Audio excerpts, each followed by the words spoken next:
ఇక్కడ decline in GSTP మీరు ఒకసారి చూస్తే 13.5%, 10.9% ఆల్ ఇండియా, ఇక్కడ 10.32, ఇక్కడ 10, 24-25లో 15.93 లక్షల రూపాయలు జిఎస్టిపి, 12.02, ఇది 9.8. ఇక్కడ ఈ నెంబర్ 3.2% డిఫరెన్స్ 14-19కి 19కి 24కి. దీనివల్ల ఏం జరిగిందని మీరు ఆలోచిస్తే the state last 7 lakh crores GSTP because of reduced growth rate. అదే తెలుగుదేశం ఉంటే 14,000 21,000 అయ్యేది. దీనివల్ల దగ్గర మీరు చూస్తే 13.5% తగ్గిపోయింది. దానివల్ల 76,195 కోట్ల రూపాయల ఆదాయం తగ్గిపోయింది. ఆ 76,195 కోట్లు వచ్చి అప్పులు చేయడం తగ్గించుకునేవాళ్ళం. డబ్బులు లేవు కాబట్టి వీళ్ళు ఏం చేశారు, 12% రేట్ ఆఫ్ ఇంట్రెస్ట్ లో బారో చేశారు. ఇప్పుడు నాకు అదొక పెద్ద ప్రాబ్లం. డెట్ సర్వీసింగ్ ఇది a big problem, crisis. Now I'm going for rescheduling. మొత్తం కొంతమందికి పే చేయడం, నెగోషియేట్ చేయడం, రేపు మార్చికి అది సెపరేట్గా నేను ప్రజెంట్ చేస్తా. దానికి ఒక పక్కన అన్ని ప్రయత్నాలు చేస్తున్నానంటే మొత్తం డెట్ రీషెడ్యూలేట్ చేయాలి, లేకుంటే వాళ్ళతో నెగోషియేషన్ చేయాలి, రేట్ ఆఫ్ ఇంట్రెస్ట్ తగ్గించుకోవాలి. ఎప్పుడు కూడా బ్రాండ్ తగ్గినప్పుడు రేట్ ఆఫ్ ఇంట్రెస్ట్ పెరిగిపోతూ ఉంటుంది, నమ్మకాలు ఉండవు.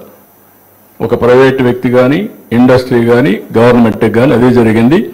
దీనివల్ల ఎంత నష్టపోయామంటే రెవెన్యూ, జిఎస్టిపి, సిఏజిఆర్ చూస్తే చాలా వ్యత్యాసం వచ్చే పరిస్థితి వచ్చింది. ఇప్పుడిప్పుడు ఆ లాస్ట్ ఆపర్చునిటీని కవర్ చేసుకునే పరిస్థితికి వస్తున్నాం. నెక్స్ట్, ఇది ఎప్పుడు మీకు అందరికీ ఎక్స్ప్లెయిన్ చేస్తూ ఉంటాను. ఇది ఇక్కడ చూస్తే హయ్యర్ గ్రోత్ రేట్ వల్ల లాభం ఏంటి లాంగ్ టర్మ్లో. 47, 48కి ఒక ఎగ్జాంపుల్ చెప్తున్నా మీకు.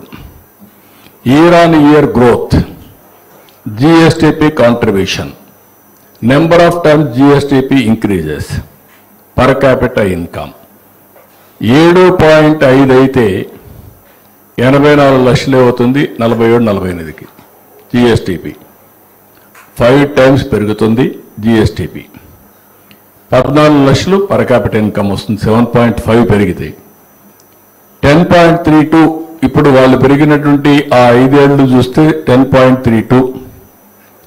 దీనివల్ల 25 lakhs జిఎస్టిపి వస్తుంది, 9 times పెరుగుతుంది.